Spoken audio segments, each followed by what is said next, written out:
একটা ছোট্ট গ্রাম ছিল, নাম ছিল চাঁদপুর। সেই গ্রামের এক পুরনো বটগাছের মধ্যে থাকত এক মজার ভূত। তার নাম ভূতু। ভূতু কিন্তু অন্য ভূতের মতো ভয়ঙ্কর ছিল না।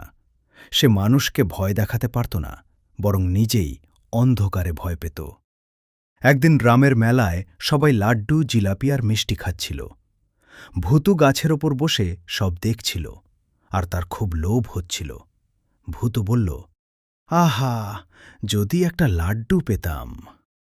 রাতে যখন সবাই ঘুমিয়ে পড়ল, ভূতু চুপি চুপি মেলার দিকে গেল। কিন্তু সমস্যা হল, সে যখনই কিছু ধরতে যায় তার হাত ভেতর দিয়ে চলে যায়। ভূতু দুঃখ করে বলল, আমি তো ভূত, আমি কিছুই ধরতে পারি না। হঠাৎ সে একটা ছোট্ট ছেলেকে দেখল, নাম রাহুল।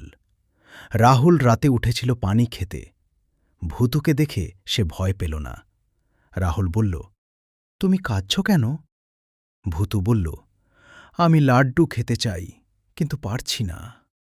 রাহুল একটু ভাবল, তারপর বলল, আমি তোমাকে সাহায্য করব।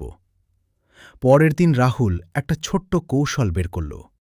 সে একটা বাটি নিয়ে তাতে লাড্ডু রাখল এবং বলল, ভূতু, তুমি বাটিটাকে ঠেলো, আমি ধরব।